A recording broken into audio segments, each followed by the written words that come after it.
Welcome to another episode of What the Truck. I am your host, Malcolm Harris. I'm not a Bone Thug in Harmony, but it's the first of the month, y'all. It is October 1st, and I could not be happier for an awesome show in store.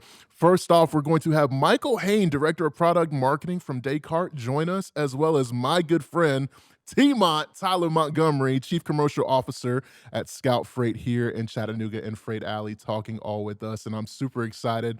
It's going to be a jam-packed show. I know it's the turn of a month, and with that, it's going to be a turn of a sponsor. Today's show is brought to you by Descartes MacroPoint. Trusted by shippers and preferred by brokers, Descartes MacroPoint is the industry's best transportation, visibility, and risk monitoring platform. Deliver confidence with real-time insights and automated alerts to keep freight moving and your customers informed. Less risk, more connectivity. That's Descartes MacroPoint. Visibility you can trust. Every load matters when it comes to your reputation. That's why the world's top companies rely on Descartes MacroPoint for visibility and risk monitoring. Keep customers confident, freight moving, and operations in sync. Descartes MacroPoint, visibility that you can trust. Thank you so much to our sponsor. And as we transition into headlines, our top story, y'all, it's a shutdown officially. The government shutdown is now among us. So a lot of things have been impacted, but so far, border trade flow has not been. So kind of want to get into this article that Noy actually sent over to me a few minutes ago, right? So flows are still moving. Customs, other essential agencies are moving as well. Obviously, federal employees, including CBP officers, FDA inspectors, port authority, and security could be furloughed or working without pay. So this could cause delays. Obviously, there's going to be some slower processing when it comes to different things at ports.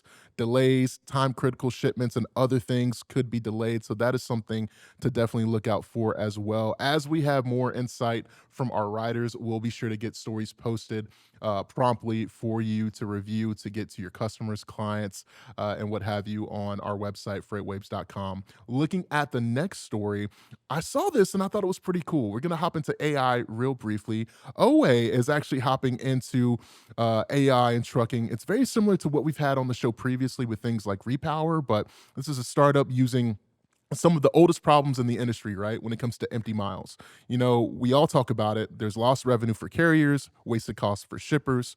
What they're doing is essentially not just assigning loads randomly, but they're looking at lanes, timing, capacity to maximize utilization. The impact, of course, is going to be lower costs for shippers, making more profit for carriers, and just basically addressing the challenges. So by looking at this, I thought this story was pretty cool. Check it out right now. This was sent over yesterday to me as well. OA doing a lot in the AI space.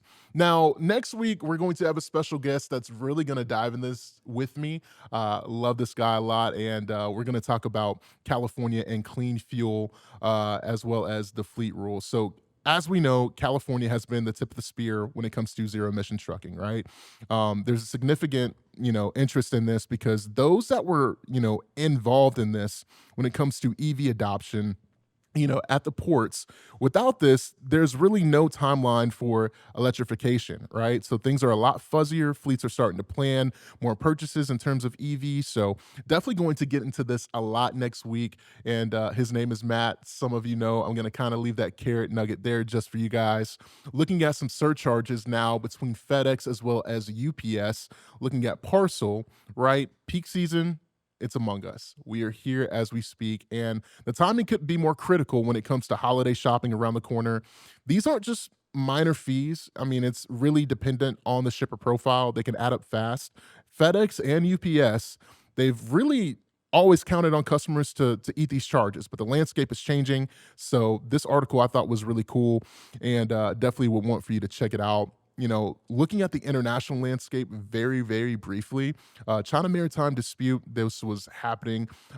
Eventually, there could be some new types of, I would just say, narratives created, right? On the surface, it looks like a military issue, but I don't want to kind of kid ourselves here. Trade is very, very much so directly tied in. So if restrictions go into effect, this could definitely disrupt some shipping flows, right? So you can see alliances reshuffle, you can see rate spikes on certain lanes, you can see reallocated capacity in some cases. So definitely, if you're in this space, some things to really keep in mind, right? Contingency planning, diversified sourcing, and flexible routing. That's the things that I would focus on as well. So that is going to be our headlines for this jam-packed show. And now I'm gonna bring a guy that, Tyler doesn't have the swag to pull off the bald look.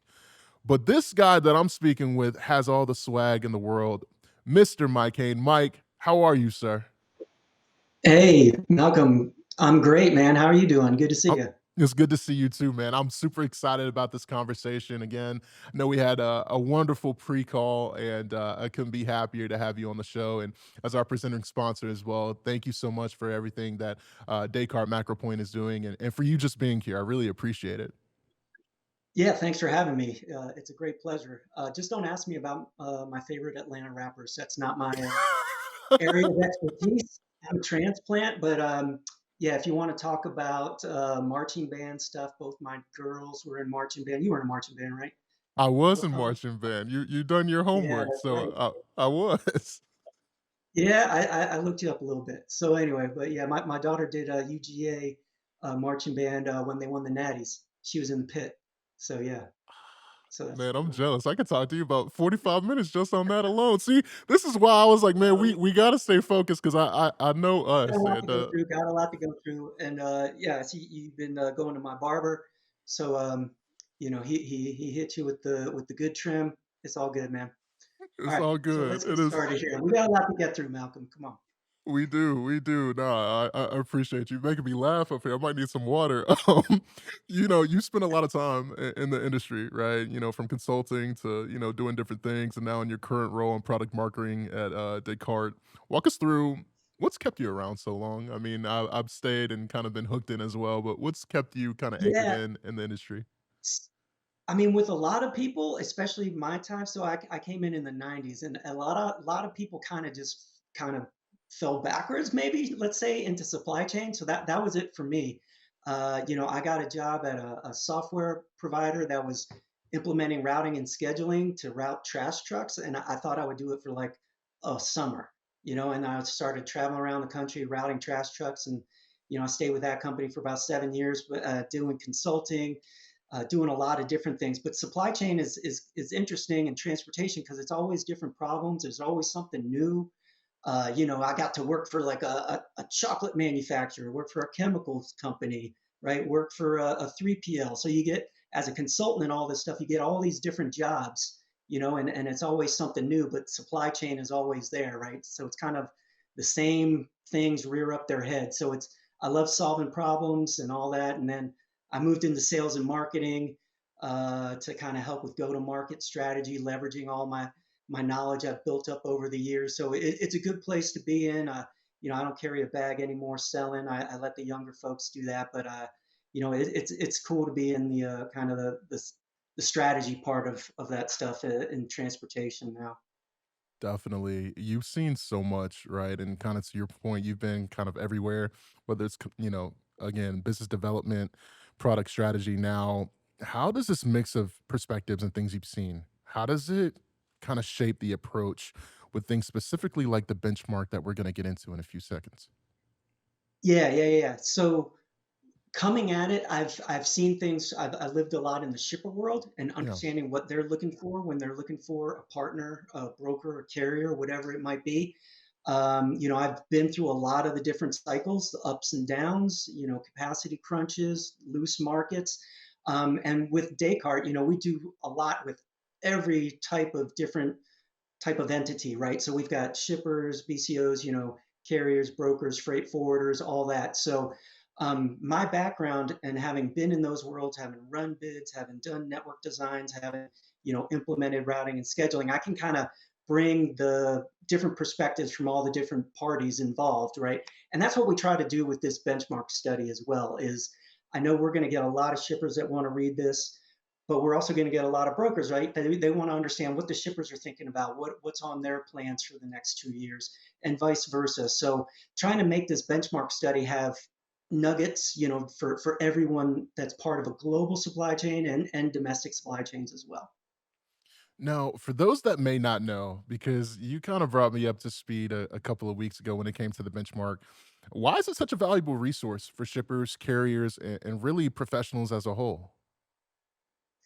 Yeah, so we've been doing this now for 9 years for the transportation management benchmark study, and we do a lot of different studies, right? So this is just the one I'm over for transportation management, but there's a lot of different kind of e-commerce, last mile, other things that we do as well.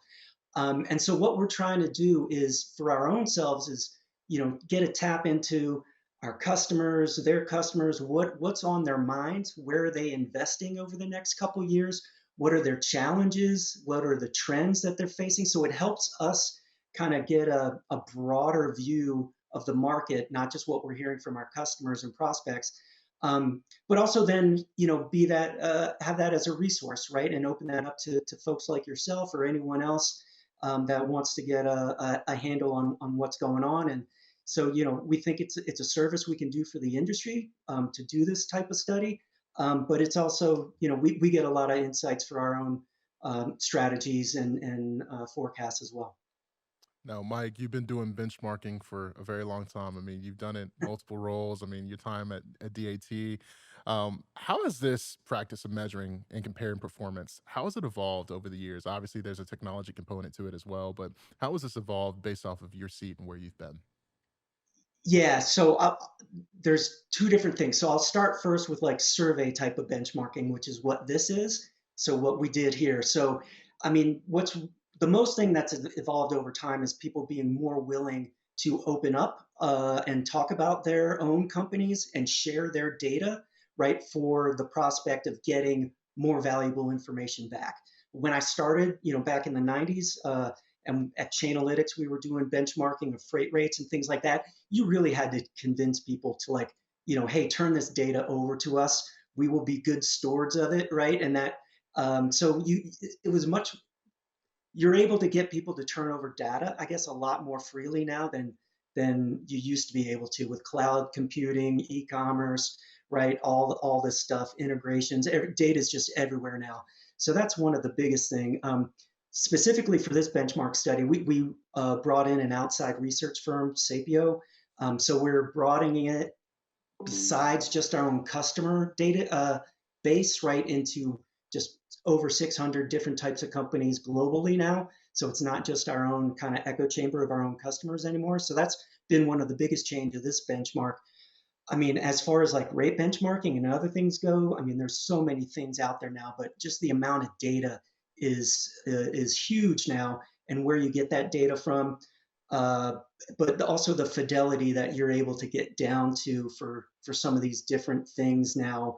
With it, is it refrigerated, dry? Like back in the day, it was just like, hey man, it's truckload or it's LTL, and we had a rate. But now you're able to like really get into a 3-day rate, a 1 month average, other things like that. But we could do a whole nother podcast just on that, but I'm not here to talk about No, all that definitely. stuff. I think it's Yeah, fascinating stuff. And a question to follow up on that is there anything yeah. specifically in this that has just jumped off the page, or was there like an interesting trend or something that you were just like, like this is pretty interesting from where I look at it? Yeah. So a couple things. So of course, I knew like AI and automation were. I mean, that's all over the place. So that came out in the study, and I know we'll get into Right.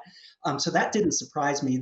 The thing that maybe a little bit of a surprise was, transportation being seen as a competitive weapon and a customer service differentiator. We saw, 81% of the respondents said it was that level of importance to their executives, where I think in 2024 it was only like in the mid 60s. So we knew it was getting more and more important, right? This kind of started with the capacity crunch and then COVID, supply chain, like CEOs talking about supply chain, but that is continuing on, right? The other thing that jumped out at me that was a little bit of a surprise because of all the kind of headwinds we're seeing, right, with the tariff roulette or whatever you want to call it. Trucking forecasts have been kind of flat or down, or not growing a lot. But a majority of folks say they're going to grow their business, 72% said they expect the businesses to grow by 5% or more over the next 2 years, and they're planning on growing their IT spend. So now that can be, different buckets or different, areas where that comes in. But that was a little bit of a call out to me. I was like, I thought, more people might be a little more conservative on those estimates, I guess. Definitely. Now, transitioning to AI, Mike, because this has been a hot Yeah. topic, right? This is the industry. We are all just, hey, we Yep. want all the AI. The study showed that companies are applying AI narrowly, but how can organizations broaden adoption in a sustainable way? Yeah. So that's a great question. So AI is everywhere, right? There's vendors out there. There's Silicon Valley money coming in now, Yeah. right? So there's a lot of things to do. I would just say, yeah. So while a lot of companies are using AI, they're using it in certain specific areas. And what I would say, and what we're talking to our customers about is, leverage it on top of your existing technology. Like you don't need to create a something out of whole new cloth. You can see there, data entry, right? So automating emails and phone calls, but having it work within your current, carrier onboarding or TMS systems, right? So you're not creating a whole new workflow or a process, but you're augmenting that. So I would tell people to focus on very specific business problems, and where AI is really good right now is in kind of this automation and being able to, it can make phone calls, it can do other things for you, it can answer emails, right? But things that maybe aren't like mission critical, and focus on those things so that you can define a specific problem, create a kind of pilot project.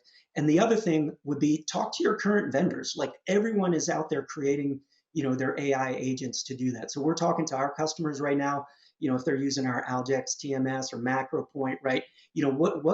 What things are still pain points where we can leverage AI. But we're also working with all the other vendors that are out there, right? And integrating those into if they're already part of that. So I would just say talk to your existing vendors, start small, get buy-in from your teams, and you know it's not replacing anyone right now at this point, right? It's enabling teams to do more and better things with their time. I wholeheartedly agree. AI is supposed to be an enhancement tool. There's something that you spoke on that I really want to dive into briefly. You talked about Yep. vendors specifically. And when it comes to vendors, what should decision makers in these seats, what should they be looking for qualities trait wise when it comes to vendors that they want to partner with in this uncharted space of AI? Yeah. So, everything demos really well. So you got to get past the demo and you got to get past the sales pitch, right? So talk to customers of theirs, talk to, the people that are going to actually be working on the project with you. Ask them about their implementation and their support staff. So that's another thing where some of more established vendors that, have mission critical systems like TMS or like, some back office, ERP stuff, when they're layering in, AI, they already probably have huge support staffs, that are already supporting the TMS and already supporting workflows. So I would just say you got to kind of get past the hype, right? I used to sell a lot of software. I used to manage RFPs and all this stuff. So you got to get past the demo and really get into kind of the nuts and bolts. And for some of these newer companies, understand what their runway is. What's the likelihood they're going to be around in a year or two. So AI is here to stay, but not every company selling AI is going to be around. I'll say that. So Very great point. Let's talk a little bit about automation because the report stated 17%, right, of companies report having fully yep. automated processes. Why is there a gap between interest and execution? Why is this so wide right now? 17% Yeah. is So nuts. yeah, well, also just remember we're talking to mainly in this thing about people in transportation, right? So like Right. if we were talking about warehousing or something else, we That'd might get definitely be a a lot different higher. answer. But Yeah. yeah. So I would just say yeah. So the AI adoption was at 96 and automation was at 17, right? So there is a huge gap there. So I'd say some of the main things are there's a lot of legacy systems still around in a lot of the larger organizations, right? So it's harder to get through automation in some of these older systems, and not everyone is like has they got other priorities right now, right? Like, their phone isn't ringing at night because they got three extra people making phone calls, right? As long as the freight's showing up on time. Um, but I would also say there's a lot of technology out there that's also been improving over the years. And I know there's so many companies out there that are still, not fully leveraging the tech they already own, right? So they might, we're updating our solutions, multiple times a year. Other TMSs and other solutions are doing the same thing.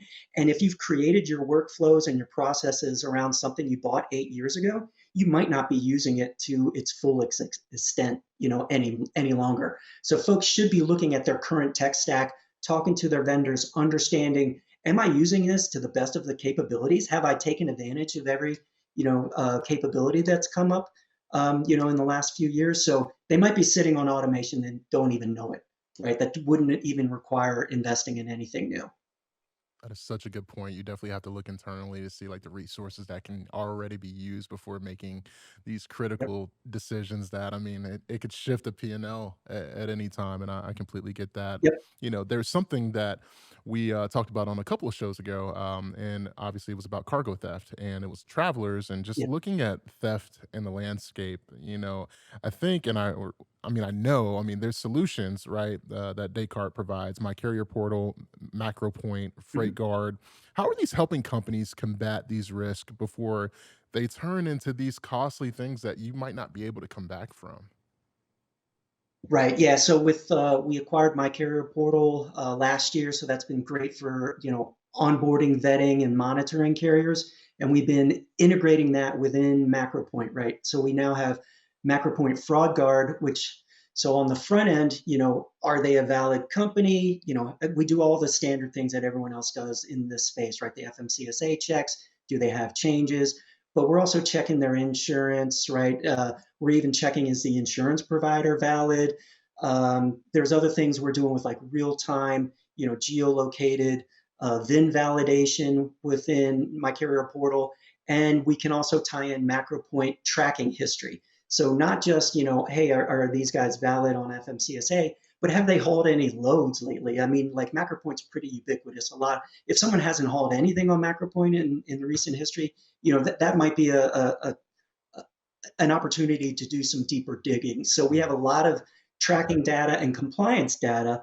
So it's not just, when they track, how often are they tracking? Are they a good carrier at all? So yeah, there's a lot of things going on with MacroPoint and MyCarrierPortal and Descartes and fraud prevention. And we're really excited about that. And yeah, the study also shows that, I mean, this isn't going anywhere. And fraud and theft are continuing to increase for sure. So. If you could speak to and I want to get your closing thoughts on this because I know for us Mhm. I could stay on this microphone with you until 4 p.m. Me too. What Yeah. what would you tell industry leaders that are in the space when it comes to them examining the benchmark study and then also just what Descartes is currently doing as an organization? What is some advice and some words of guidance that you would give to industry leaders in this space? Yeah, I would say that the thing that the study has shown over and over, and just working with so many different companies, the thing that this has shown is like companies that are focused on cost cutting are not the ones that are going to be in leading financial positions, and they're not going to be growing their business, right? Companies that are focused on customer service differentiation, growing the business, right? Those are companies that are going to invest in the new technologies, incorporate it smartly, and that's where I see the feedback is going. Is there's don't get too narrow-minded, and we're seeing now that transportation is being considered more of a differentiation and not just a cost center, and treat it that way, right? It can be a differentiator. You can win more business by delivering better service, whether that's faster, on time, in full to your customers, better visibility, better communications, right? All that stuff is getting to be more and more table stakes. So that's what I would say. And I think you said it very, very well. Director of Product Marketing at Descartes. Michael Hain, thank you, Mike, so much. I appreciate it. My last question that's personal All right. before you leave. Are you a chicken wing guy at Okay. all? Chicken wing. I do eat some chicken wings. Yeah, I'm not really good with the hot spice, but yeah, Okay. I do eat some chicken wings. Well, I think we're from the chicken wing capital of the world in Atlanta, Georgia. What is your go-to wing sauce? Oh man, I'm old school. I just do an old school buffalo sauce Okay. for me, and maybe if I'm getting maybe a little bit of hot sauce on the Yeah. side, just a little Just dab. just But a little I smidge. tell you, man, I'm yeah, I don't I can't do too crazy hot, Yeah. but yeah, I do love some wings. So Awesome. Awesome. And I loved your time on the show, man. I can't wait for you to be all right, back on here, Mike. Thank you so much, brother. all right, good to see you again, Malcolm. Good to Take see care, you man. again too. Thank you. Thank you so much. Again, Michael Hain, Director of Product Marketing at Descartes. And I really enjoyed that. And I hope you guys got a lot of value. We're about to get a lot of value out of this guy coming up. I feel like Stone Cold Steve Austin's music just played in the background. This is the Chief Commercial Officer for Scout Freight and my good friend, T-Mont, aka Mr. Tyler Montgomery. Tyler, what's up, man? What's up, Malcolm? What's up, How you brother? doing? How you doing? Thanks for having me. Oh my Man. gosh, thanks for having me too. You know, I feel like I'm with the head football coach, and in this case, I definitely need to go ahead and verbally commit to Scout Freight. I think for me, I want to give all the glory to God, and my family, but they, can utilize me in a system from the offense. Hey, that hat looks good on you. It looks pretty good. Fits Yeah, me, man. This is nice. we're ready to rock and roll Ready to now. rock and roll now, Tyler. Man, we've known each other for a long time. Known each other for a long time, and just we've been through a lot of good, a lot of improvement, a lot of just hard work. What has kind of set you up for right now, and to now be in this role at Scout Freight and taking the next leap in your career with Scout? Man, it's been an exciting career. You've Yeah, we've been in the trenches for a long time yeah, together. So really just getting my feet wet, getting in there, trying to figure out what we need and where we need it and when we need it. for sure. But really just excited to be working alongside some of the best in the industry with George, Elliot Scott, our chief people officer. She's phenomenal. We actually worked together at Kinco back in the day. Nice. So excited to reconnect with her. But really just getting back down in the trenches and at the end of the day, just being a core truckload provider across the country and into US or Canada and Mexico.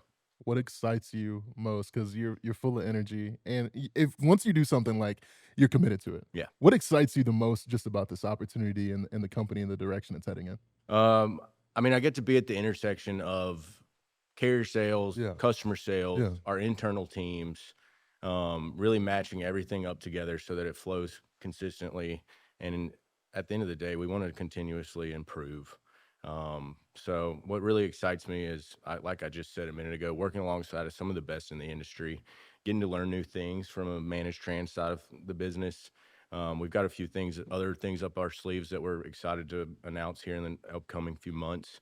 So as we build out those different modes and models, we'll be excited to push those out to our clients and and to our carrier partners as well. Um, but really, just at the end of the day, we don't want to lose our entrepreneurial spirit. for sure, Rolling up our sleeves, for sure. getting to work hard, do a good job, be there for our people, and at the end of the day, the clients will come if we take care of the other I things don't I think just it's a spoke about. if, I think it's a win. I Yeah. I know you, and I know where you come from, and I know the pedigree of how you work, and, it's hard work, but I think there's tools to make it easier. We talked, last segment, with Michael Hain, about AI. I kinda wanna talk about that with you briefly.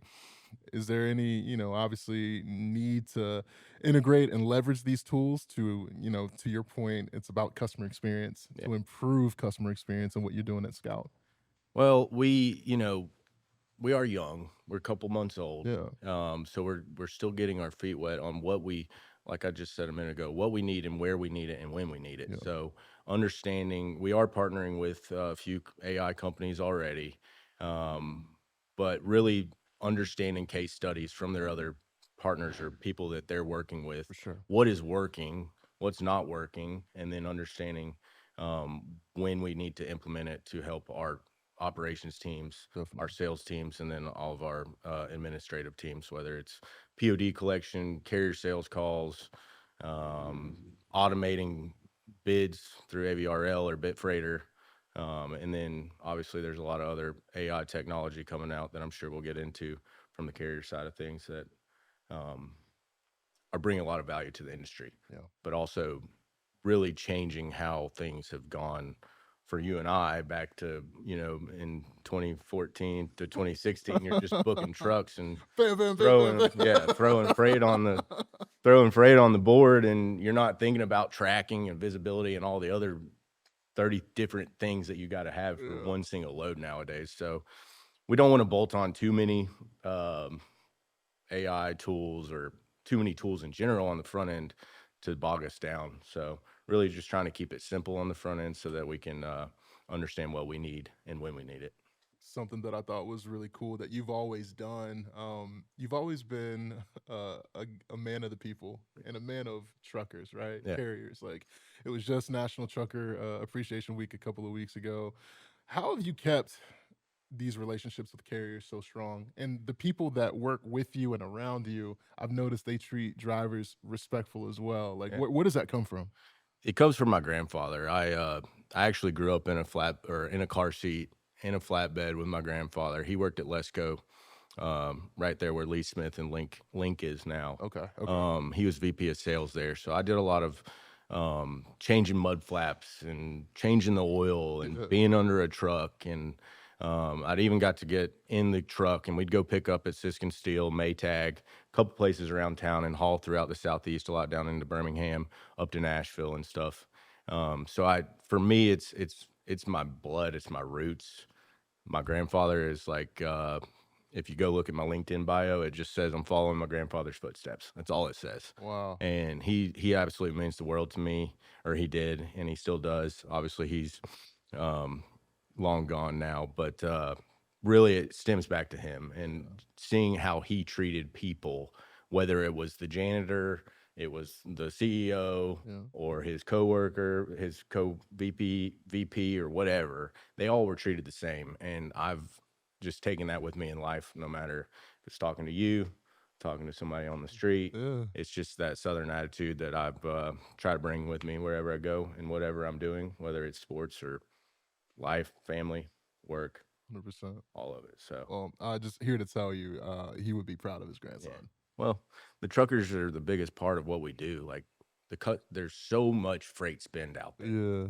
and there's a lot of truckers out there, but you've got to find the right ones that understand your goals as a human and your goals as a company and your goals of your customer, Yeah. most importantly. So, um, if you can marry all three of those together, then your carrier partners will do a good job for you. They'll be there for you when you didn't even expect it, and they'll do things that you had never expected either. Yeah. And there's been some of those 2 a.m. calls with some carriers like, man, I am in a pickle. I need you to send a truck right now. ASAP, no Rocky. And it's like, Tyler, why are you doing this to me?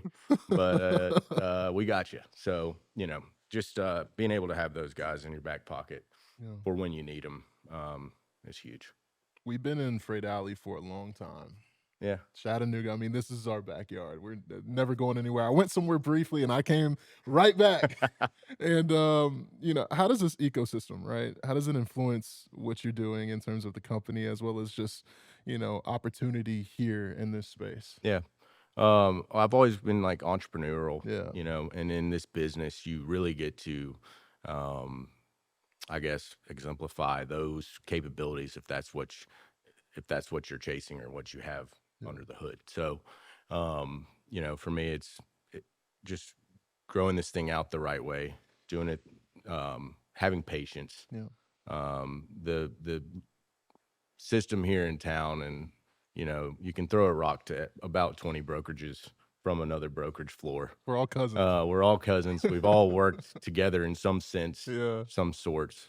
So just utilizing, being respectful, but utilizing the partnerships or relationships we have here in town, and being able to come on What the Truck and Come on. get the name out there, things like that. So just love being a part of the Chattanooga community. It's funny because they always said back when I was in high school that you go to UT, you get a supply chain degree, you come back and you work for Access America Transport, which by the time I got out of school, access was gone. So, interviewed at Coyote. They passed on me. They didn't want anything to do with me. That's fine.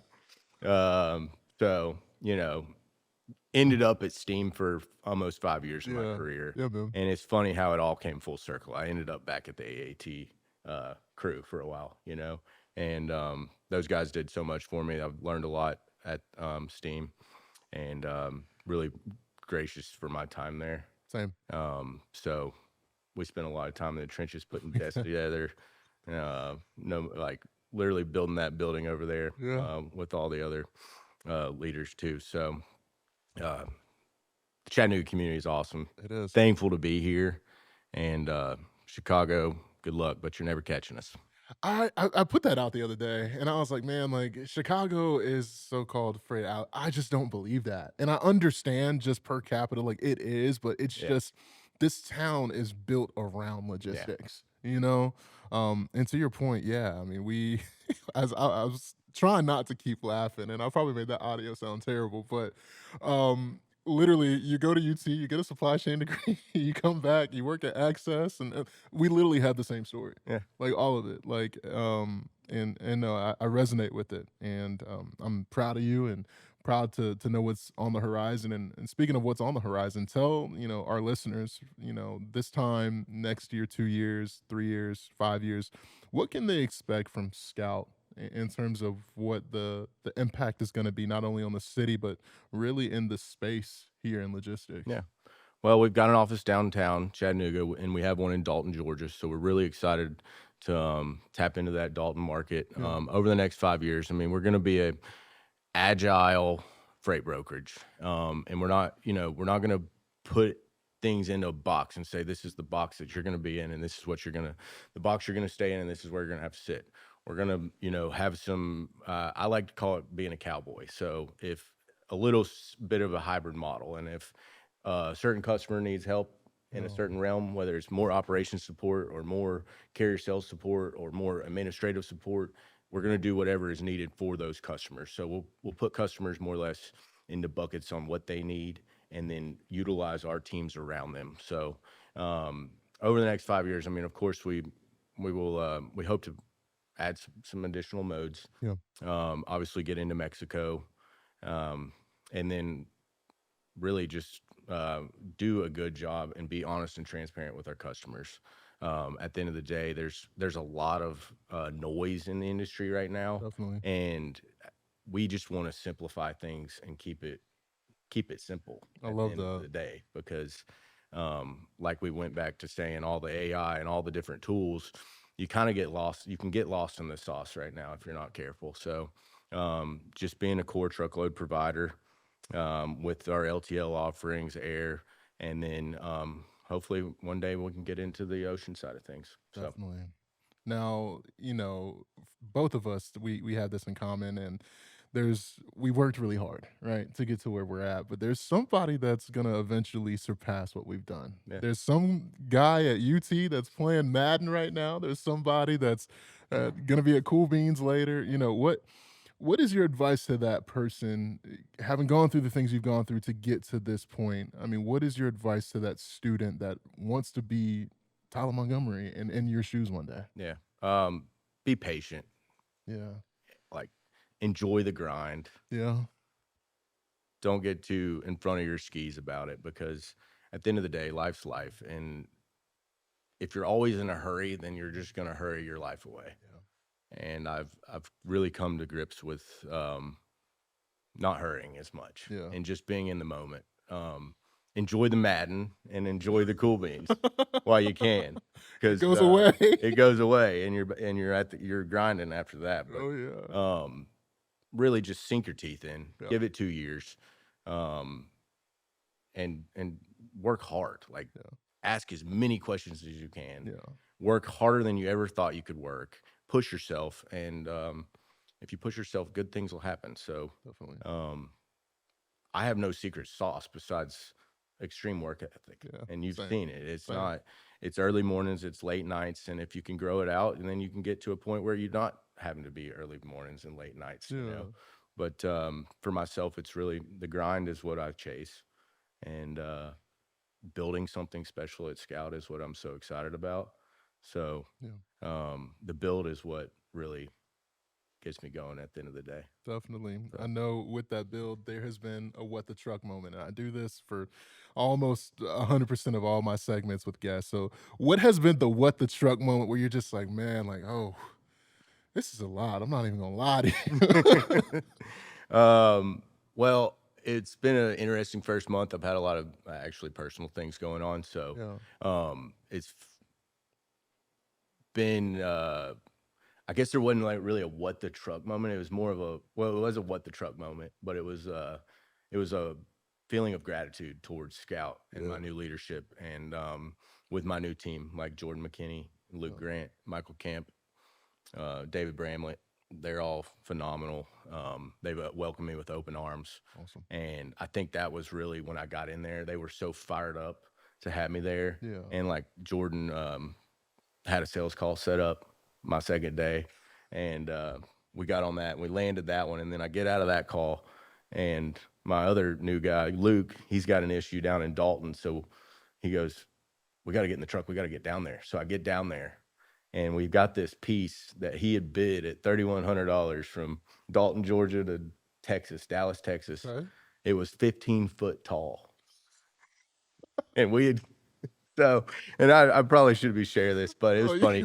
You know, we jump in the truck, we drive down to Dalton, we get tape measures out, or we take the customer to lunch, we talk through it, we work through it. And that was like my first 3 days on the job. And so it was, it really reminded me, it's like, at the end of the day, we're just moving freight. We got to hop in the car, develop a relationship, be there for the customer when something's going wrong, and fix it. And now we've, you know, after all of that being said and done, we've actually ended up with more freight from the customer that we didn't even know was there. So That's awesome. really exciting. That was kind of, I guess that's a good what the truck That's moment. a great what the truck moment. There's actually, I'll share a picture with you after later today. There's a picture of me looking at the piece, and it's definitely a what the truck moment. I can't wait to see it. Tyler Montgomery, CCO at Scout Freight, and just a good dude. That should be the caption underneath, man, because you're my guy. I appreciate you. Appreciate you, Malcolm. Yeah, of course. Coming up on Friday, we are going to have the Dr. Phil of Freight joining us. Y'all, I'm talking about Charles Gracie. The doctor is in the building and could not be more happier to have him join me. And listen, this is gonna be awesome, man. Two bald guys in the space. You know, I'm not bald right now because I got this player scout hat, but I'm excited about it. I'm also excited about F3, October 21st through the 22nd.